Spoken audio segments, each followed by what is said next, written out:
Hello everyone, this is Aarti. Welcome to SR education online classes.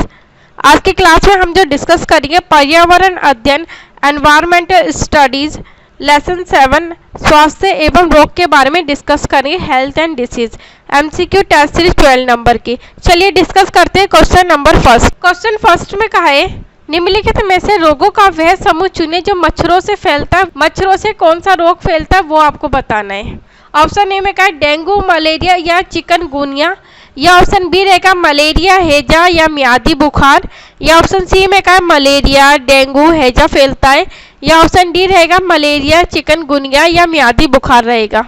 इसका right answer रहेगा option number A रहेगा। रोगों का जो मच्छरों से फैलने वाला समूह है वो है डेंगू, मलेरिया, चिकनगुनिया। चलिए अगले क्वेश्चन को डिस्कस करते हैं। दुर्गा एक गांव में रहती है और लकड़ी या गोबर के उपले का ईंधन इस्तेमाल करते हुए चूल्हे पर खाना पकाती है। पिछले 3 महीनों से उसे तेज खांसी आ रही है। इसका क्या कारण हो सकता है वो आपको बताना है। किस कारण से दुर्गा को 3 महीनों से खांसी आ रही है। ऑप्शन ए में कहा है जलते हुए ईंधन से उत्पादित काला धुआं जो उसकी श्वसन नली में जमा हो गई होगी, या ऑप्शन बी रहेगा उसकी झोपड़ी के अंदर और बाहर प्रदूषण तथा वृद्धावस्था के कारण ऐसा हुआ है, या ऑप्शन सी रहेगा जलते हुए ईंधन से उसे एलर्जी हो गई है, या ऑप्शन डी रहेगा ईंधन के जलने से उत्पादित कार्बन मोनोऑक्साइड जो उसकी श्वसन नली में जमा हो गई है। इसका राइट आंसर रहेगा ऑप्शन नंबर ए रहेगा जलते हुए ईंधन से उत्पादित काला धुआं जो उसकी श्वसन नली में जमा हो गई है, जिसके कारण दुर्गा को 3 महीनों से तेज खांसी आ रही थी। चलिए अगले क्वेश्चन को डिस्कस करते हैं। रक्त की जांच द्वारा किसकी उपस्थिति से मलेरिया की पहचान होती है वो बताना है आपको। ऑप्शन ए में रक्त में मच्छर के लार्वे से, या ऑप्शन बी रहेगा लाल रक्त कोशिकाओं में मच्छर के अंडे से, या ऑप्शन सी रहेगा लाल रक्त कोशिकाओं में मलेरिया परजीवी या प्लाज्मोडियम, या ऑप्शन डी रहेगा रक्त में क्षतिग्रस्त यकृत कोशिकाएं। इसका राइट आंसर रहेगा ऑप्शन नंबर सी रहेगा लाल रक्त कोशिकाओं में मलेरिया परजीवी या प्लाज्मोडियम, जिसके कारण मलेरिया की पहचान की जाती है। चलिए अगले क्वेश्चन को डिस्कस करते हैं। एक पुरुष जिसका रक्त समूह ओ है, एक ए रक्त समूह वाली स्त्री से शादी करता है, उसके पहले बच्चे के रक्त समूह यानी ओ होने की संभावना कितने प्रतिशत है वो आपको बताना है। ऑप्शन ए में का 100%, ऑप्शन बी में का 25%, या ऑप्शन सी रहेगा 75%, या ऑप्शन डी रहेगा 50%। इसका राइट आंसर रहेगा ऑप्शन नंबर डी रहेगा। पहले बच्चे के रक्त समूह ओ होने की संभावना 50% होगी। चलिए अगले क्वेश्चन को डिस्कस करते हैं। अंजलि की सहेली दांतों में क्षय से बचने के निम्नलिखित 4 तरीके बताती है, कौन कौन से वो आपको बताना है कथन में से देख के। ऑप्शन ए में का दिन में 2 बार ब्रश करें, या ऑप्शन बी रहेगा इनेमिल कम ना हो इसके लिए ब्रेसेस पहने, या ऑप्शन सी में का मिठाई, चॉकलेट्स और कार्बन डाइऑक्साइड युक्त पेय पदार्थ ना लें, या ऑप्शन डी में कहा ज्यादा गर्म चीजों का सेवन ना करें। तो इसका जो राइट आंसर रहेगा वो रहेगा ऑप्शन नंबर सेकंड। पहले सी आएगा मिठाई, चॉकलेट और कार्बन डाइऑक्साइड युक्त पेय पदार्थ नहीं लेना चाहिए अंजलि को, और उसके बाद ज्यादा गर्म चीजों का सेवन नहीं करना चाहिए, ऑप्शन डी रहेगा।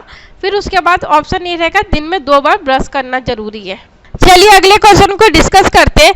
पके हुए चावल रेफ्रिजरेटर में अपेक्षाकृत लंबे समय तक परिरक्षित किए जा सकता है, क्यों किया जाता है वो बताना है। ऑप्शन ए में का रोगाणु कम तापमान पर नष्ट हो जाते हैं, या ऑप्शन बी रहेगा कम तापमान पर भोजन का नमी तत्व घट जाता है, या ऑप्शन सी रहेगा रेफ्रिजरेटर में कुछ ऐसे रसायन होते हैं जो रोगाणुओं को नष्ट कर देते हैं, या ऑप्शन डी रहेगा कम तापमान पर रोगाणु निष्क्रिय हो जाते हैं। इसका राइट आंसर रहेगा ऑप्शन नंबर डी रहेगा कम तापमान पर रोगाणु निष्क्रिय हो जाते हैं। चलिए अगले क्वेश्चन को डिस्कस करते हैं। चिकित्सक सलाह देते हैं कि हमें अपना भोजन वनस्पति घी की अपेक्षा तेल में बनाना चाहिए, क्यों बनाना चाहिए वो आपको बताना है।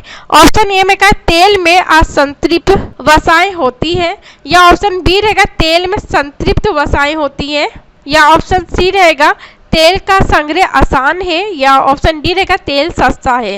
इसका राइट आंसर रहेगा ऑप्शन नंबर बी रहेगा तेल में संतृप्त वसाएं होती है।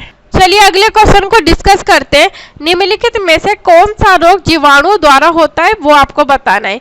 ऑप्शन ए में का टाइफाइड, बी में का एंथ्रेक्स, या ऑप्शन सी रहेगा क्षय रोग, या ऑप्शन डी में का मलेरिया। इसका राइट आंसर रहेगा ऑप्शन नंबर डी रहेगा मलेरिया। मलेरिया रोग जीवाणु द्वारा फैलता है। चलिए अगले क्वेश्चन को डिस्कस करते हैं। रोग वाहक वेक्टर को परिभाषित किया जा सकता है। ऑप्शन ए में का ऐसे जीव होते हैं जो रोगी व्यक्ति संक्रमक कारक स्वस्थ व्यक्ति तक पहुंचते हैं, या ऑप्शन बी रहेगा अनेक रोग फैलाने वाले सूक्ष्म जीव होते हैं, या ऑप्शन सी और डी को भी देख लेते हैं। ऑप्शन सी में का संक्रमित व्यक्ति होते हैं, या ऑप्शन डी रहेगा रोगी पौधे होते हैं। इसका राइट आंसर रहेगा ऑप्शन नंबर ए रहेगा ऐसे जीव होते हैं जो रोगी व्यक्ति से संक्रमक कारक स्वस्थ व्यक्ति तक पहुंचते हैं। इसका राइट आंसर रहेगा ऑप्शन नंबर ए रहेगा ऐसे जीव होते हैं जो रोगी व्यक्ति से संक्रमक कारक स्वस्थ व्यक्ति तक पहुंचते हैं। चलिए अगले क्वेश्चन को डिस्कस करते हैं। विषाणु द्वारा उत्पन्न कौन सी बीमारी है वो आपको बताना है, कौन सा रोग है। ऑप्शन ए में का है दाद, ऑप्शन बी में का है चेचक, ऑप्शन सी में का है हैजा, ऑप्शन डी में का है हाथी पांव। इसका राइट आंसर रहेगा ऑप्शन नंबर बी रहेगा चेचक जो है वो विषाणु के द्वारा उत्पन्न होता है। चलिए अगले क्वेश्चन को डिस्कस करते हैं। जीवाणु द्वारा उत्पन्न रोग कौन सा है।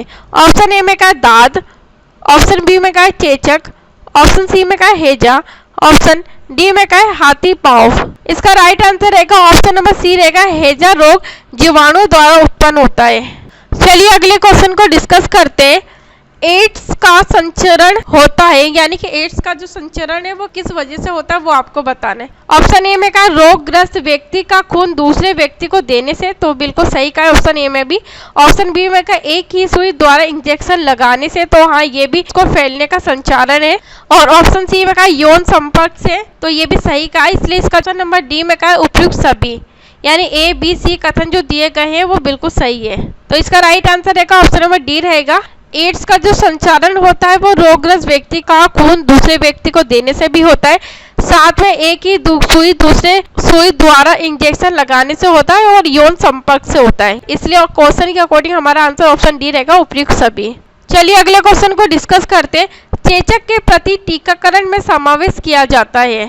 ऑप्शन ए में का जीवित प्रतिरक्षियों को, या ऑप्शन बी रहेगा दुर्बल जीवाणुओं का, ऑप्शन सी में का सक्रिय जीवाणुओं का, या ऑप्शन डी रहेगा इनमें से कोई नहीं।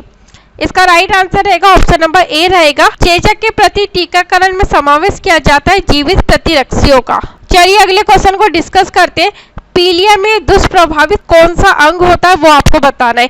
ऑप्शन ए में का छोटी आंत, ऑप्शन बी में का अग्नाशय, या ऑप्शन सी रहेगा यकृत, या ऑप्शन डी में का अमाशय। इसका राइट आंसर रहेगा ऑप्शन नंबर सी रहेगा यकृत। चलिए अगले क्वेश्चन को डिस्कस करते हैं। रुधिर में श्वेत रक्त कणिकाओं की अत्यधिक मात्रा में उपस्थिति को रोग विज्ञान की भाषा में क्या कहते हैं वो बताना है। ऑप्शन ए में का एनोक्सिया, ऑप्शन बी में का ल्यूकेमिया, या ऑप्शन सी रहेगा एनीमिया, या ऑप्शन डी में का सेप्टिसीमिया। इसका राइट आंसर रहेगा ऑप्शन नंबर बी रहेगा ल्यूकेमिया। चलिए अगले क्वेश्चन को डिस्कस करते हैं।